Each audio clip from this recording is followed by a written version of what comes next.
오늘도 선포되는 말씀을 통해서 하나님의 은혜가 우리 가운데 임할 수 있기를 바랍니다. 무엇보다 오늘 선포되는 말씀이 다른 누구에게 들려주고 하는 말씀이 아니라 내가 들을 말씀이다. 또 내 영혼을 살리는 말씀이다. 그런 자세로 말씀을 들을 수 있기를 바랍니다. 성경은 하나님의 말씀을 담고 있는 책입니다. 오랜 역사 동안 수많은 사람들이 성경을 읽어왔습니다. 매년 세계 최고의 베스트셀러 1위가 성경책입니다. 단지 한 종교의 경전으로만이 아니라 역사적으로나 또 문화적으로 가치가 매우 높은 책이기도 합니다. 이 기독교 신앙은 이러한 성경의 내용을 하나님의 말씀으로 믿는 데서부터 시작이 됩니다. 성경에 기록된 말씀을 온전히 하나님의 말씀으로 믿는 데서부터 우리의 믿음이 시작됩니다. 그래서 기독교를 말씀의 종교라고 부릅니다. 그리스도인이 되려면 말씀을 삶의 중심으로 삼아야 합니다. 그리스도인으로 살기 위해서는 말씀이 우리의 삶의 표대가 되어야 합니다. 성경은 하나의 완성된 책으로 주어지지 않았습니다. 구약 성경이 1500년, 신약 성경이 100년, 도합 1600년 동안 40명의 저자들에 의해 쓰여졌습니다. 나라, 직업, 삶의 배경과 언어가 다른 저자들이 자신의 삶 속에서 하나님을 만나고 또 경험한 것을 기록한 것입니다. 그래서 과거의 성서의 저자들이 어떤 상황과 처지에서 하나님을 만났는지 또 하나님께 말씀을 들었는지 그 배경을 아는 것은 매우 중요합니다. 그래야 성경을 깊이 있게 이해하고 하나님께서 오늘 나에게 주시고자 하는 말씀을 바르게 들을 수 있습니다. 말씀을 잘 이해하고 또 그 말씀을 바르게 듣기 위해서 성경 연구가 필요한 것입니다. 우리 교회는 2년에 걸쳐 70주의 과정으로 성경 공부를 진행하고 있습니다. 70주면 긴 시간입니다. 구약 40주, 신약 30주 4학기로 나누어서 공부를 하고 있는데 이제 20주 한 학기의 과정이 지난주에 끝이 났습니다. 45명의 성도님들이 열심히 성경 공부에 참여하고 있습니다. 한 성경 공부를 하는 한 집사님이 마지막 시간에 우리가 잠깐 나눔의 시간을 가졌는데 이런 얘기를 하더라고요. 그 집사님은 경기도에 살고 있어서 이 성경 공부가 금요일날 7시 반에 시작하는데 그때 오기까지 2시간 정도 또 차가 좀 밀리기 때문에 2시간 반까지도 걸린다고 그래요. 또 이 집사님은 혼자 오는 것이 아니라 조카를 돌보고 있는데 자기가 키운 아이들 둘하고 또 돌보는 조카하고 셋이 준비해서 교회에 와야 합니다. 그래서 그렇게 말하더라고요. 본인이 올 때마다 시험이 든다는 거예요. 오는데 너무 힘들어서 애들 준비시켜서 같이 오는데 그래서 여러 차례 목사님에게 말씀드리고 이제 그만둬야겠다 이제 그런 생각을 했대요. 올 때마다 시험이 들었다고 그런 얘기를 하면서 그런데 또 1시간 참여하고 나면 생각이 바뀐다는 거예요. 아유 힘들게 오기를 잘했다. 이 성경 공부하기를 잘했다. 그래서 그냥 계속 하려고 한다고. 여러분 말씀에는 이런 힘이 있습니다. 성경이 사람에 의해 쓰여졌어도 성경의 원저자는 성령님이십니다. 성경에 쓴 성경을 쓴 이제 저자들 그들은 사람이죠. 그렇지만 사실 원저자는 우리는 하나님이라고 그렇게 성령님이라고 믿습니다. 성경의 모든 기록은 성령의 감동에 따라 쓰여졌기 때문입니다. 디모데후서 3장 16절 말씀 볼까요? 다 같이 시작. 모든 성경은 하나님의 감동으로 된 것으로 교훈과 책망과 바르게 함과 의로 교육하게 유익하니. 여기 보세요. 모든 성경은 하나님의 감동으로, 성령의 감동으로 된 것으로. 자, 그 다음 17절. 17절은 제가 보겠습니다. 이는 하나님의 사람으로 온전하게 하며, 그 다음에 모든 선한 일을 행할 능력을 갖추게 하려 함이라. 그렇게 말씀하고 있습니다. 성경이 성령의 감동으로 쓰여졌다는 것을 분명히 믿고 하나님 말씀을 읽고 들을 때 놀라운 은혜를 경험할 수 있습니다. 오늘은 말씀의 은혜를 충만하게 누리기 위해 우리가 어떻게 성경을 읽을 것인가, 우리가 어떻게 하나님의 말씀, 성경 말씀을 받아들여야 하는지, 그것을 함께 생각하며 은혜를 나누도록 하겠습니다. 구약 시대에는 하나님께서 예언자들을 통해서 당신의 말씀을 전하셨습니다. 선지자라고도 하죠. 하나님께서 예언자들을 부르시고 그들에게 말씀을 주시면 그 말씀을 받아서 이 예언자들이, 선지자들이 이스라엘 백성들에게 말씀을 전했습니다. 만약에 이스라엘 백성들은 결국은 나중에 멸망하잖아요. 그런데 이 이스라엘 백성들이 예언자들이 전한 말씀을 듣고 순종했다면 결코 멸망하지 않았을 것입니다. 그들은 하나님의 말씀을 듣지 않았기 때문에 이스라엘도, 또 북쪽에 있는 이스라엘도, 나중에 남쪽에 있는 유다도 심판을 피하지 못했던 것입니다. 오늘 본문에 등장하는 에스겔은 바벨론 포로기에 활동했던 유다의 선지자입니다. 바벨론 왕 느부갓네살이 유다를 침략합니다. 그래서 백성들을 포로로 잡아가는데 그때 이 에스겔도 포로로 잡혀갔습니다. 그런데 이 침략이 첫 번째 침략이 아니라 그 전에 또 이 첫 번째로 1차 침략이죠. 바벨론이 유다를 공격했습니다. 그때 누구를 잡아갔느냐? 다니엘을 잡아갔어요. 그리고 유대 유력한 지도자들을 잡아갔습니다. 에스겔은 이방 땅 바벨론에서 예루살렘이 완전히 함락되었다는 소식을 듣습니다. 그러니까 이방 땅, 바벨론은 이방 땅에서 선지자로 부름을 받았는데, 지금 바벨론이 오늘 말씀을 전하는 그 배경에 어떤 배경이 있느냐? 이스라엘이 이제 바벨론의 침략을 또다시 받아가지고, 완전히 유다가 바벨론의 침략을 또다시 받아가지고 예루살렘이 함락되었다. 또 완전히, 그래서 이제는 유다가 망하게 되었다는 소식을 듣게 됩니다. 그리고 이것은 이미 예고되었던 심판입니다. 하나님이 이미 선지자를 통해서 예고했던 일이었습니다. 이 사실을 그 에스겔이 유다 백성들에게 전합니다. 멸망을 당하고서야 백성들은 에스겔에게 관심을 갖기 시작합니다. 에스겔의 경고대로 모든 것이 이루어지는 것을 보고 놀랬을 것입니다. 그들은 생각했어요. 에스겔이 하나님이 보낸 선지자가 정말 맞구나. 그래서 이 유다 백성들이 에스겔을 찾아옵니다. 궁금했어요. 이 유다 백성들은 지금 포로로 잡혀 있잖아요. 우리의 미래는 어떻게 될 것인가? 고향에 있는 이제 유다는 완전히 멸망당했는데 우리는 그러면 어떻게 될 것인가? 그 말씀을 에스겔에게 듣고 싶었습니다. 이것은 단순히 에스겔에게 말씀을 듣고 싶은 것이 아니라 에스겔을 통해 들려지는 하나님의 말씀을 듣고 싶었던 것입니다. 사실 바벨론에서 예루살렘 함락 소식을 접한 유대 백성들은 절망스러웠을 것입니다. 왜냐하면 돌아갈 고향이 완전히 멸망한 거 아닙니까? 그리고 또 자신들이 완전히 하나님께로부터 버림을 받았다, 그렇게 생각할 수도 있습니다. 이미 자신들은 심판을 받아 바벨론의 포로로 살아가기 때문입니다. 이런 상황에서 하나님께서 에스겔을 부르신 것은 끝까지 포기하지 않으시는 하나님의 사랑 때문입니다. 하나님께서는 여전히 그들에게 하실 말씀이 있습니다. 하나님께 버려졌다고 생각하는 포로로 잡혀온 유다의 백성들, 더 이상 우리에게 소망이 있을까? 그렇게 생각하는 유다의 백성들에게 하나님께서는 여전히 전할 말씀이 있습니다.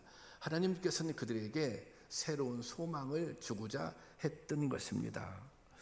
그런데 지금 이방 땅에 포로로 살아가는 유다 백성들의 상황이 엄중합니다. 지금 듣는 하나님의 말씀이 유다의 운명을 가를 수도 있습니다. 그런데 하나님의 말씀을 듣고자 찾아온 유다 백성들의 모습이 너무나 실망스럽습니다. 지금 유다는 굉장한 위기에 닥쳐 있어요. 그런데 이 에스겔이 들려주는 이 말씀은 유다가 이 살 길을, 유다에게 희망을 주는 그런 하나님의 말씀인 거예요. 그런데 그 말씀을 듣는 유다 백성들의 태도가 너무 실망스럽다는 것입니다. 오늘 본문 30절 말씀입니다. 30절 말씀 함께 볼까요? 시작. 너 사람아, 내 민족 자손 모두가 담 밑이나 집 문간에서 내 이야기를 하며 자기들끼리 서로 말하기를 어서 가서 주님께서 그에게 무슨 말씀을 하셨는지 드러나 보자 하면서, 제가 세 번역으로 번역했는데요, 이런 거예요.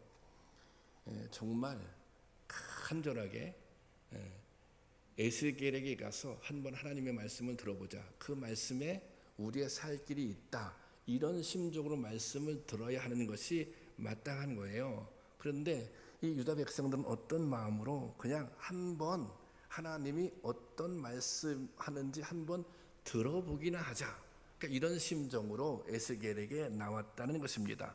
그래서 에스겔은 그 말씀을 듣고자 나온 유다 백성들의 태도를 책망하고 있는 것입니다. 말씀이나 한번 들어보자. 이것은 자신의 호기심을 충족시키는 수준에서 말씀을 듣고자 했던 것입니다. 이것은 하나님의 말씀을 듣는 태도가 아닙니다. 하나님의 말씀을 들어보고 어떻게 해야 할지를 판단하겠다는 것입니다. 그러니까 말씀을 들어보고 내가 한번 생각해 보겠다, 말씀을 들어보고 내가 한번 판단을 해보겠다, 그런 태도인 것입니다. 사실 이것은 무엇을 의미하는가? 그들이 하나님의 말씀을 듣고자 나왔어요. 하나님의 말씀에 관심을 가지고 있지만, 호감을 보이지만 말씀대로 행하고 싶은 마음이 없는 것입니다. 사실 그들을 향한 에스겔의 권면, 하나님의 말씀은 오직 한 가지입니다. 너희들 죄를 지었잖아, 사실은. 그러니까 그 죄를 반드시 회개해야 돼. 회개하고 돌이켜야 돼. 하나님만 섬겨야 해. 그렇지 않으면 너도 고향에 있는, 조국에 있는 그 동족처럼 멸망을 당할 수밖에 없어. 그렇게 말하고 있는 것입니다. 하지만 이들에게는 하나님의 말씀을 듣고 회개하고자 하는, 돌이키고자 하는 의지가 없는 것입니다. 왜 그랬을까요? 에스겔이 전하는 하나님의 말씀이 그들을 불편하게 했기 때문입니다. 하나님께서 에스겔을 통해서 들려주는 말씀이 그들이 듣기에 불편했기 때문입니다. 여러분도 가끔 제 설교를 들을 때 불편해지신 적 있나요? 어떤 경우 설교를 들을 때 제 말씀이, 설교자의 말이, 목사가 선포하는 하나님의 말씀이 불편해지십니까? 성경에는 수많은 말씀들이 있습니다. 축복에 관한 말씀들이 있습니다. 또 위로에 관한 말씀들도 있습니다. 우리에게 힘을 주는 말씀이 있습니다. 이 말씀은 듣기 좋은 말씀입니다. 그런데 듣기에 불편한 말씀들도 있습니다. 책망하는 말씀도 있어요. 경고하는 말씀도 있어요. 그렇게 살면 안 된다고. 죄에서 돌이키라고. 그리고 심판에 관한 말씀도 있습니다. 우리는 어쩌면 듣기에 좋은 말씀만 듣고 싶습니다. 듣기에 좋은 말씀만 듣게 되면 분별력을 잃어버립니다. 그리고 하나님의 뜻을 왜곡하는 결과를 낳게 됩니다. 언제부터 우리 한국 사회에 가짜 뉴스가 아주 커다란 문제가 되고 있습니다. 가짜 뉴스라고 하는 게 뭐예요? 그것이 가짜인데 그것을 진짜로 믿는 거 아닙니까? 그리고 혼자만, 나만 진짜로 믿는 것이 아니라 다른 사람들에게도 전파한다는 것입니다. 그래서 또 가짜 뉴스를 믿는 사람이 생겨요. 가짜 뉴스를 믿는 사람들이 가지고 있는 특징이 무엇입니까? 자신이 듣고 싶은 이야기만 듣는 것입니다.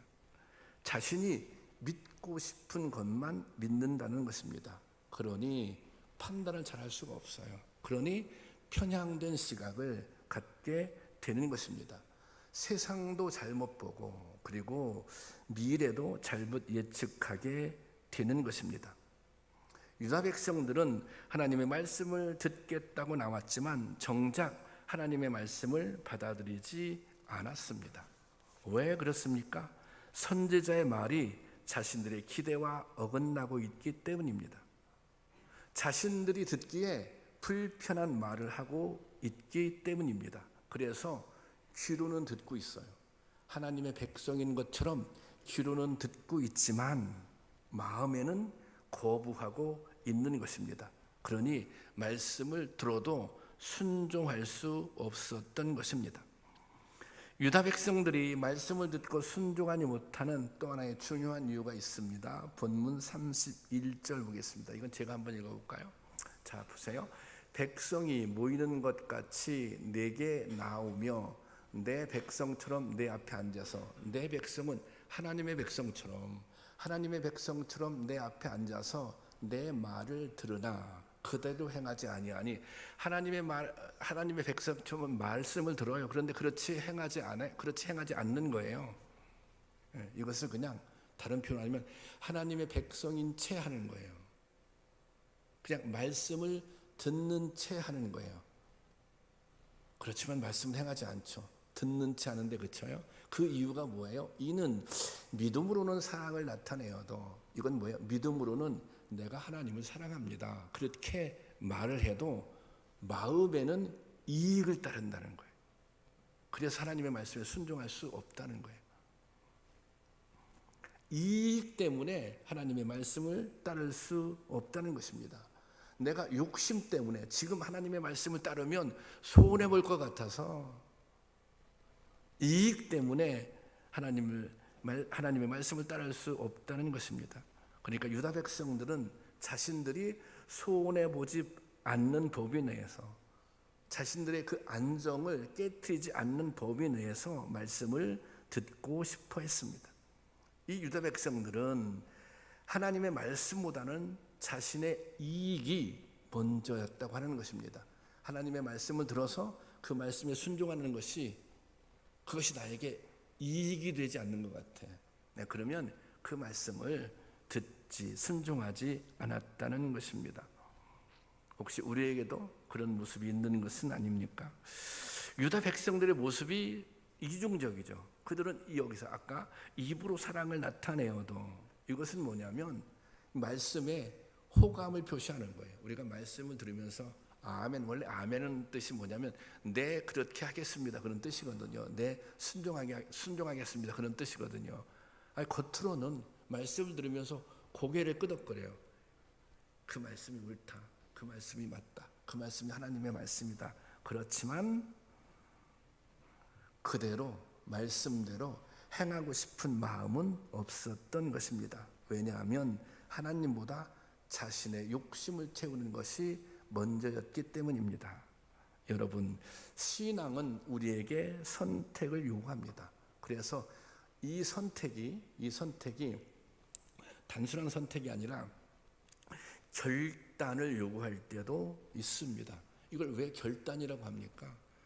내가 손해보는 경우가 생기기 때문에 결단이라고 말하는 거예요. 뭔가 내가 중요하다고 생각하는 것을 포기할 수도 있기 때문에 그게 결단이라고 말하는 것입니다. 신앙은 그런 순간, 우리가 신앙생활을 하면서 그런 선택해야 하는 순간, 결단해야 하는 순간을 수시로 마주하게 된다는 것입니다. 하나님과 세상 사이에서 때로 우리는 선택해야 합니다. 진리와 거짓 사이에서 우리는 선택하고 결단해야 합니다. 믿음과 탐욕 사이에서 선택과 결단을 해야 합니다. 진리와 거짓은 함께할 수 없습니다. 믿음과 탐욕은 공존할 수 없습니다. 그래서 선택을 해야 하는 것이고 그 선택이 결단으로도 나타난다는 것입니다. 여러분, 유다 백성들의 모습이 어떻습니까? 하나님을 안 믿는 것이 아닙니다.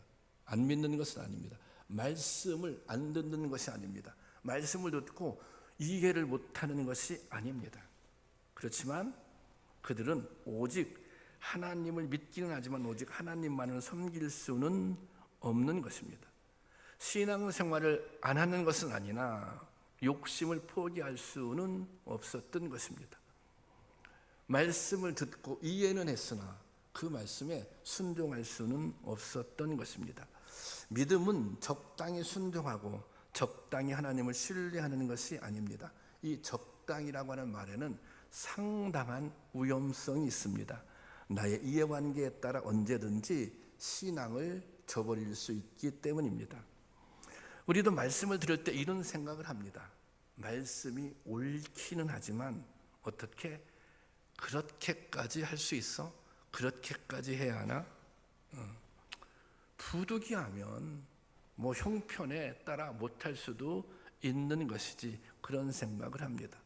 그러면 어떤 결과를 가져오는가? 말씀을 취사 선택하게 되는 것입니다.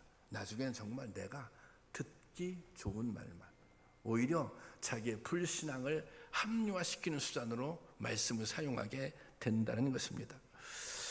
사실 저도 설교를 할 때, 말씀을 전할 때 성도님들이 듣기 좋은 말씀을 전할 때 마음이 편합니다. 여러분들을 막 위로해 주는 말씀, 여러분들에게 새 힘을 주는 말씀, 그런 설교를 할 때, 막 축복을 선포하는 그런 설교를 할 때 저도 마음이 좋고 편합니다.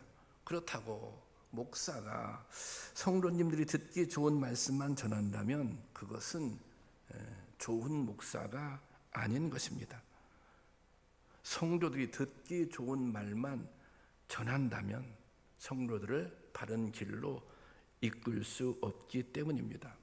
구약 성경을 보면 선지자들이 등장합니다. 예언자들이 등장합니다. 그런데 그 시대에는 수많은 예언자들이, 성경에 등장하는 예언자보다 훨씬 많은 예언자들이 있습니다. 그런데 그들은 성경에 나오지 않습니다. 이름이 나오지 않습니다. 왜 이름이 나오지 않습니까? 한 가지 표현이 나와요. 뭐라고? 거짓 선지자리라고. 그때 당시에 하나님의 말씀을 받아서 바르게 전달하는 이제 선지자들보다 거짓 선지자, 거짓 예언자들이 훨씬 더 많았습니다. 이들의 특징이 뭔지 아세요? 이들은 백성들이 듣기 좋은 말만 전했다고 하는 것입니다. 이 선지자들이 하나님께로부터 말씀을 받았어요. 유다 백성들이 죄를 짓거든요. 회개해야 된다, 돌이켜야 된다. 너희들 회개하지 않고 돌이키지 않으면 하나님께서 너희를 심판하실 것이다. 이 예언자들이 선포해요. 그런데 그러면 또 거짓 선지자가 나타나서 그게 아니라고, 우리는 선택된 하나님의 백성들인데 하나님께서 끝까지 우리를 축복해 주실 거라고 이따위로 말씀을 전했던 것입니다.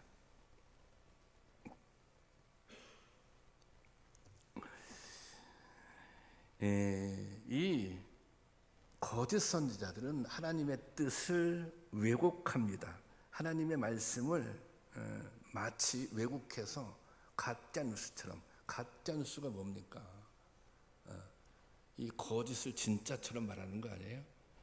거짓을 하나님의 말씀처럼 이스라엘 백성들에게 전한 것입니다. 그리고 그들은 말씀이 때에 따라 달라지기도 해요. 뭐에 따라서? 자신의 이해관계에 따라서 말씀이 달라집니다. 하나님의 공의가 지켜지지 않았지만 하나님의 공의에 대해서는 무관심합니다. 그들은 왕이나 백성들이 듣기 좋은 말만을 전했습니다.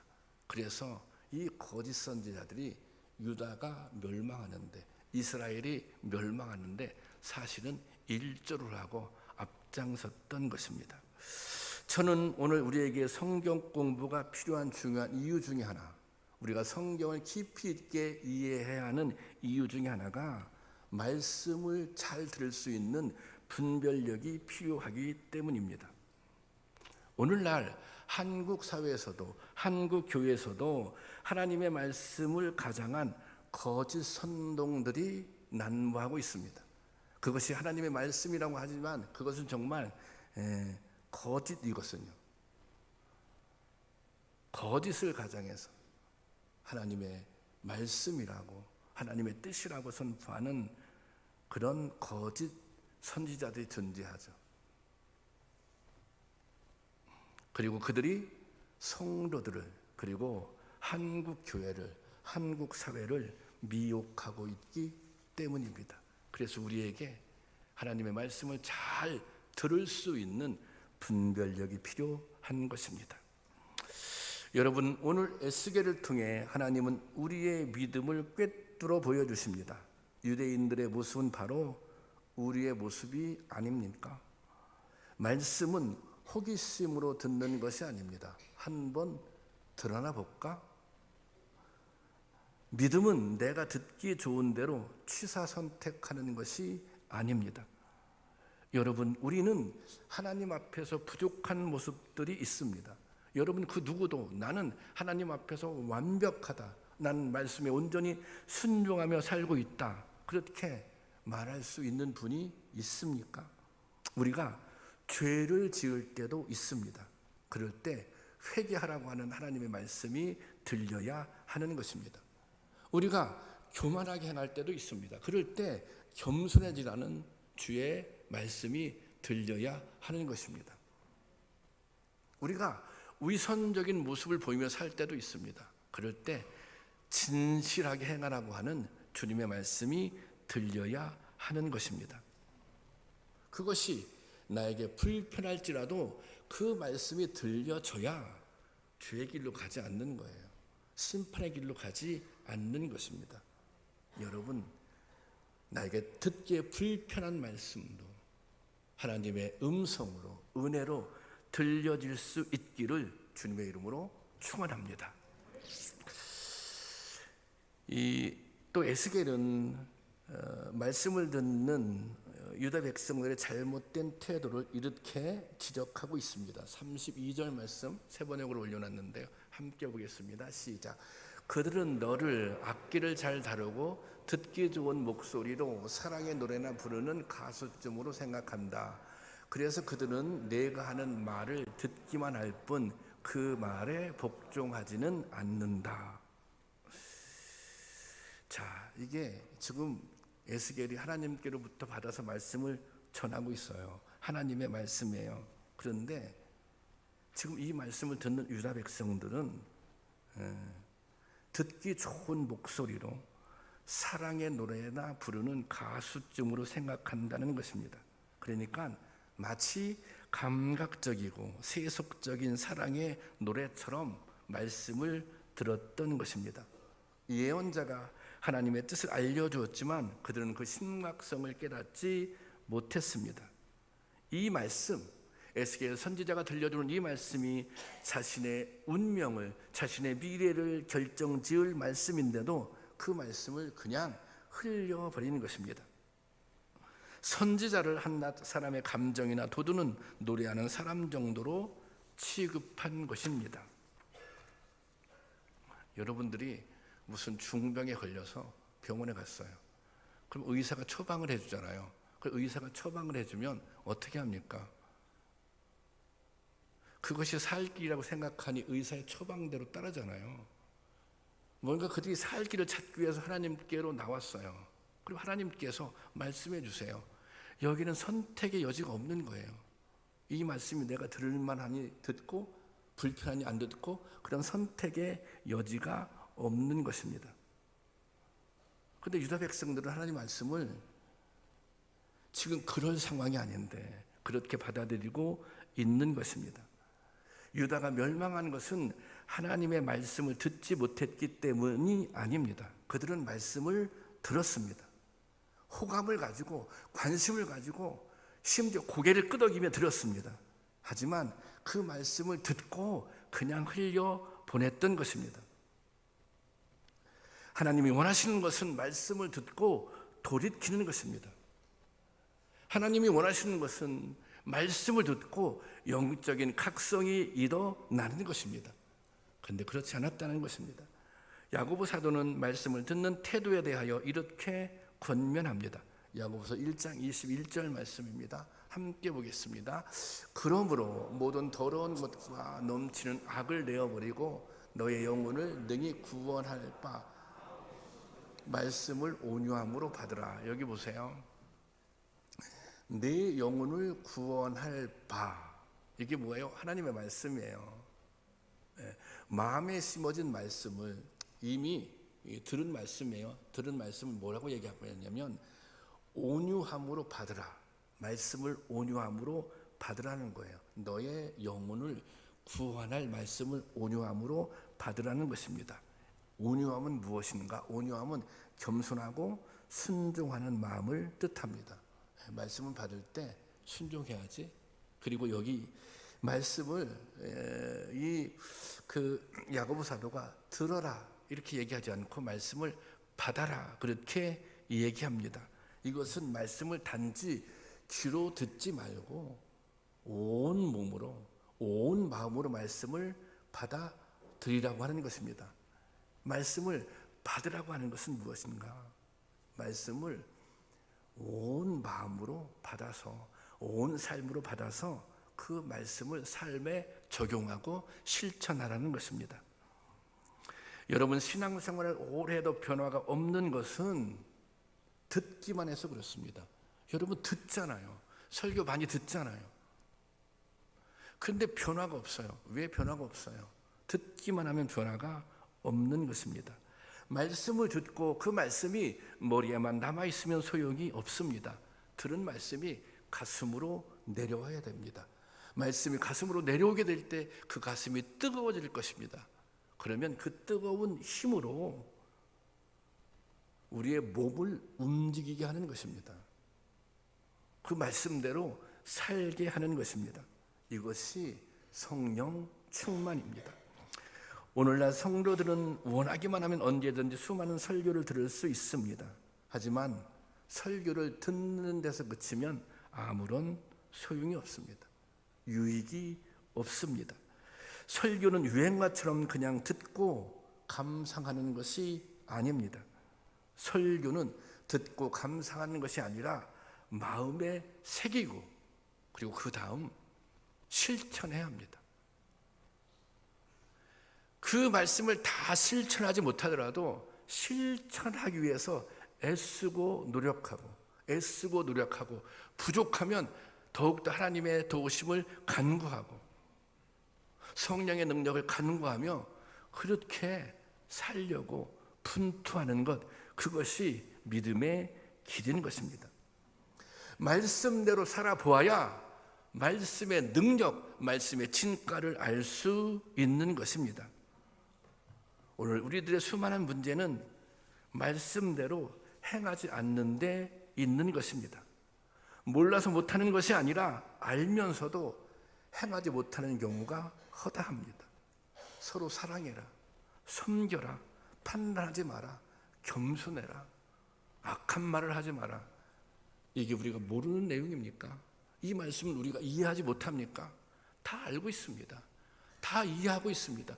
이 말씀을 들을 때 우리가 아멘으로 화답했을 수도 있습니다. 그래, 옳은 말씀이야. 하나님의 말씀이야. 옳은 예수님의 가르침이야. 그렇지만 행하지 못하는 것입니다. 내 삶에 적용하지 못하는 것입니다. 이 말씀이 나에게 주신 말씀으로 듣지 않는 것입니다. 그러니 변화가 일어나지 않는 거예요. 여러분, 주님은 여전히 오늘도 우리에게 말씀하십니다. 주님 우리에게 말씀하세요. 하나님이 우리에게 겁주시려고 말씀하시는 것 같아요? 아니, 하나님이 우리에게 막 겁주시려고 막 책망하고 경고하시는 것 같아요? 그렇지 않아요. 하나님의 모든 말씀의 기전은 뭐예요? 사랑입니다. 사랑. 하나님은 하나님의 사랑이 변함없듯이 하나님께서는 우리를 위해서 늘 오늘도 말씀하고 계세요. 말씀하고 계시는데 우리가 듣지 못하는 것입니다. 때로 말씀을 들어도 행하는 것이 부담스러우니, 그것이 내 삶에 적용하는 것이 부담스러우니 그냥 흘려버리는 것입니다. 여러분, 성도에게 있어서 말씀은 생명입니다. 구원이 거기에 있기 때문입니다. 하나님의 말씀을 제대로 들을 때 우리의 영혼이 살아날 것입니다. 그리고 인생의 모든 문제의 답을 얻게 될 것입니다. 여러분, 주님의 말씀이 들려지길 바랍니다. 오늘도 나에게 주님께서 이렇게 말씀하시는구나. 이 시간도 주님께서 사랑의 음성으로 이렇게 말씀하시는구나. 위로하고 힘주시는 주님의 말씀을 들을 수 있기를 바랍니다. 그리하여 회복하고 새 힘을 얻는 은혜도 누릴 수 있기를 바랍니다. 그렇지만 책망의 말씀도 들을 수 있기를 바랍니다. 경고의 말씀도 들려질 수 있기를 바랍니다. 이것이 너무나도 중요합니다. 여러분 자녀들이 잘못하면 그냥 지나칩니까? 여러분 자녀들이 문제가 있으면 교정해 주지 않잖아요. 교정해 주잖아요. 왜 지적합니까? 때로 매를 들잖아요. 왜 매를 듭니까? 사랑하기 때문에 그런 거 아닙니까? 하나님은 우리에게 때로 경고하세요.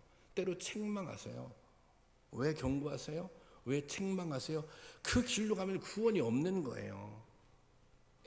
그러니까 사랑으로, 하나님도 아프시지만 사랑으로 때로는 우리를 권면하고 있는 것입니다.